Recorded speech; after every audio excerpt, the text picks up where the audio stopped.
Good evening and welcome to Arizona Now and Then. I'm your host, Ron Bellis. Now, what would you do if you happened to find out of the blue that you had some kind of a debilitating disease? Well, what if it was a muscular dystrophy? My guest tonight is Joe Wozniak, and this is what happened to him about 7-8 years ago.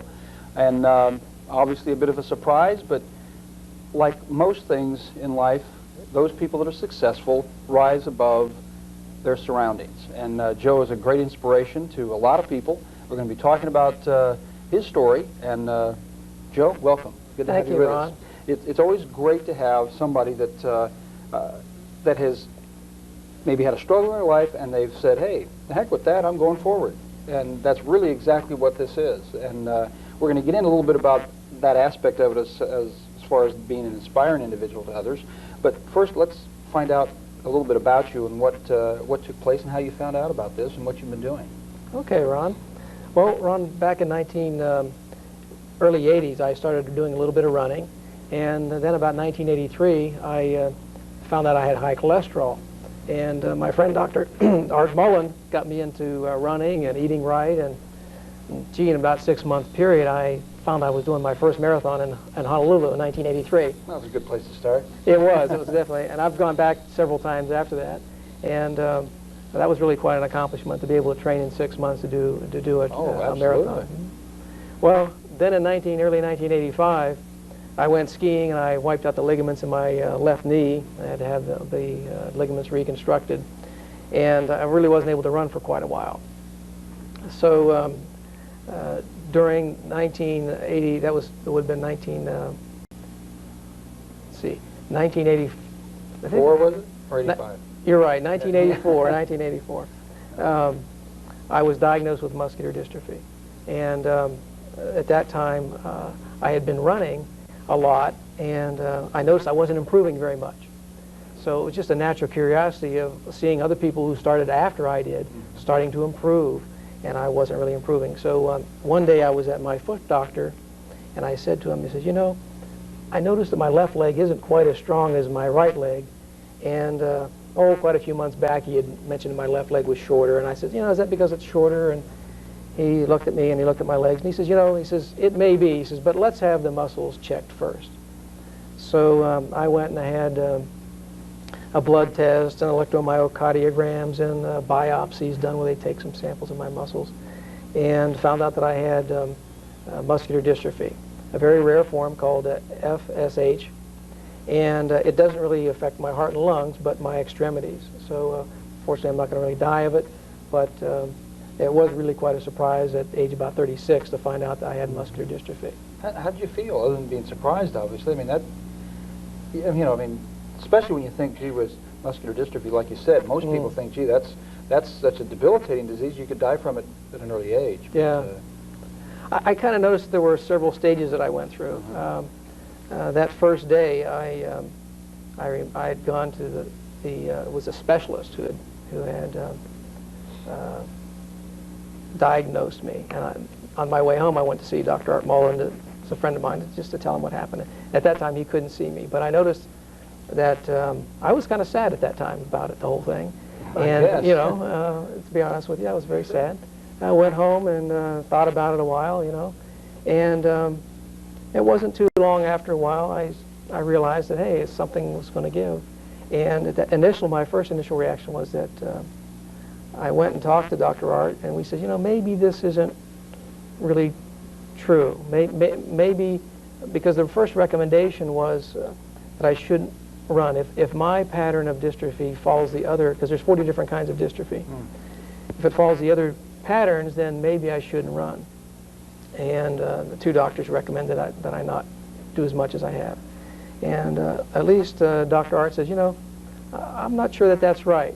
And so I made a decision at that time initially I was going to continue run, and I was going to prove the doctors wrong. So I was determined that no, this wasn't going to get me down.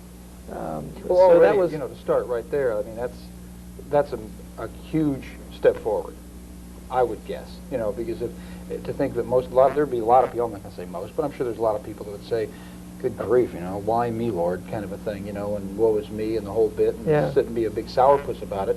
But you said, the heck with this, you know, I'm going to prove you wrong. I'm better than that.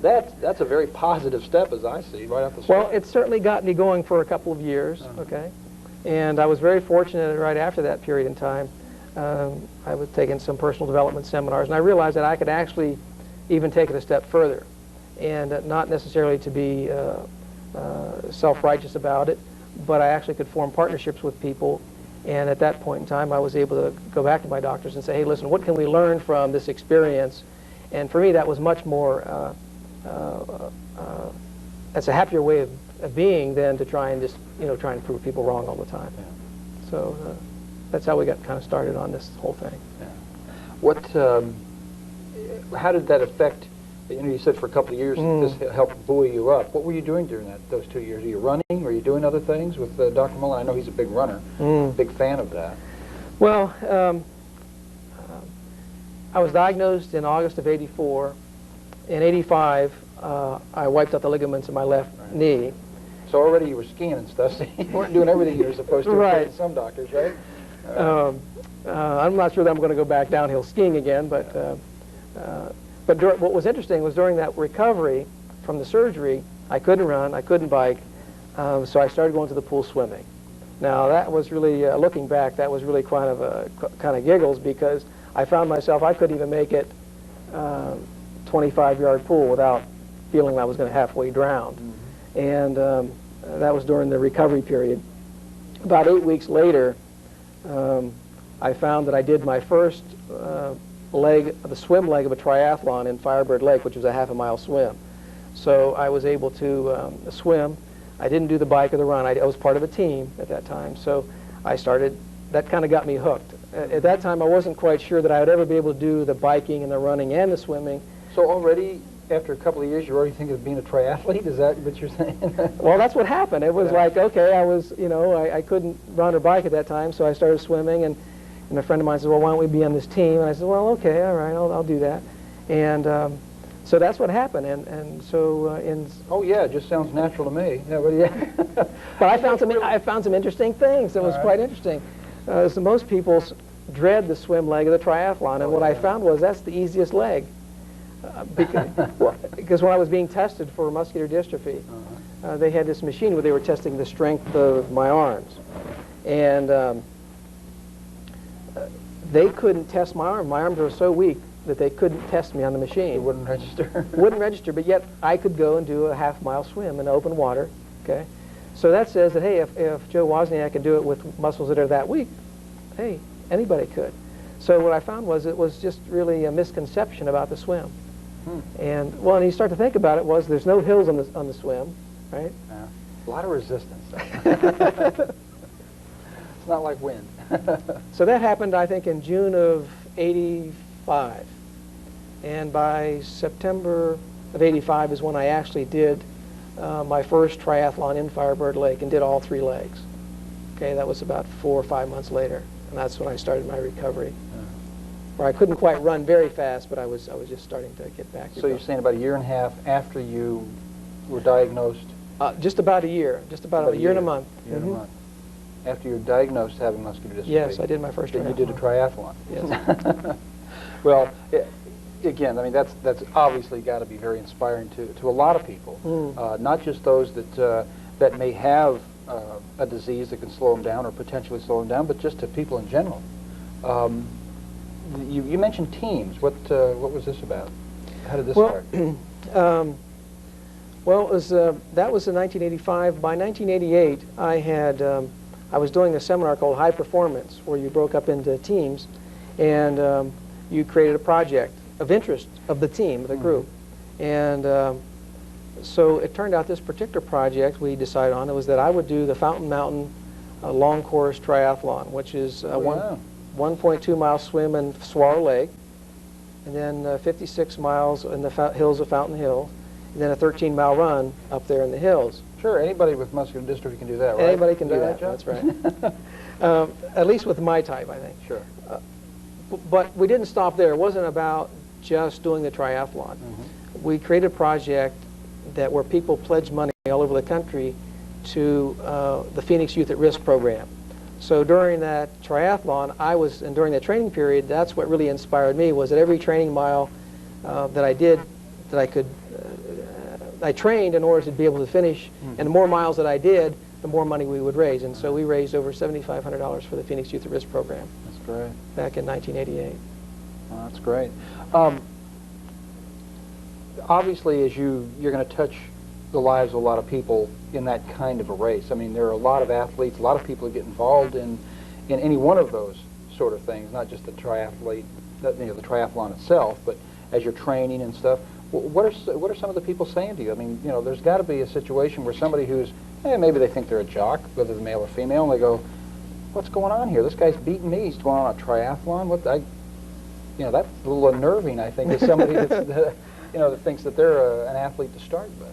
Well, one of the things that happened along the way was that I started noticing that people came up to me and thanked me for being out there and had said, I'm out here running because I've seen you do this, and I know that I don't have anywhere near the disability that you have, and you've really inspired me to do this. As time went on, and this happened more often, I found that it didn't have to be kind of an accidental thing. That when I go to a triathlon or to a run, I'm there really to inspire people, and I kind of take it on as my job to inspire people. Yeah, giving something back, so to speak. Yeah, to encourage people. And one of my friends is Rose Stewart, and she did her first triathlon at 68. Last year, she and I did a triathlon down in Casa Grande. Now, here's a lady who's now 74 years old. She had diagnosed with some breast cancer, had surgery, and 2 weeks after she finished her surgery, she did this triathlon with me. Good. So, I find that, she's now inspiring me, and it's really kind of a mutual benefit kind of a thing. So it's really been quite a fun over the years, inspiring people. Well, it sounds like it. One thing that I want to show everybody, a couple of your trophies that you've won. It's the Kathy Miller Award, right? That's correct. The young lady that if I remember right, was hit by a car, Scottsdale girl? Yes, that's correct. And she was a runner? Yes. And things been named after her, and we have that. Why don't you turn around toward the camera? Sure. Yeah, this was an award in 1985. This is when I was recovering from the knee surgery, and the Phoenix 10K. I was awarded the Most Courageous Athlete Award. And at that time, that was a very kind of a moving experience for me, Ron, because at that time I really wasn't running. Yeah. I was kind of shuffling along, and I remember kind of being emotional because at that time I didn't know whether I'd ever run again. Yeah. So that was really kind of a special kind of award for me. Yeah. And the next one, we're just about done, but we want to get these two trophies in so people see them. This is in 1990, after I did that 70-mile triathlon up in Fountain Hills in 1988. In 1990, I trained for the El Tour de Tucson, which is normally a 106 to 110-mile bike ride. Well, that year I got off course and I did 120. It took me over 11 hours, but that was my my latest accomplishment. That's great. Well, Joe, we really appreciate you being here. I'm sorry we don't have more time, but we congratulate you. Glad that we had you here tonight, and hope you come back to do some more stuff, and then we'll talk about it again. And gosh, I mean, talk about an inspiration. There it is. If you need one, you've got them. They're around. Joe's one of them. Stick around. We'll have more Arizona Now and Then right after this. Stay tuned.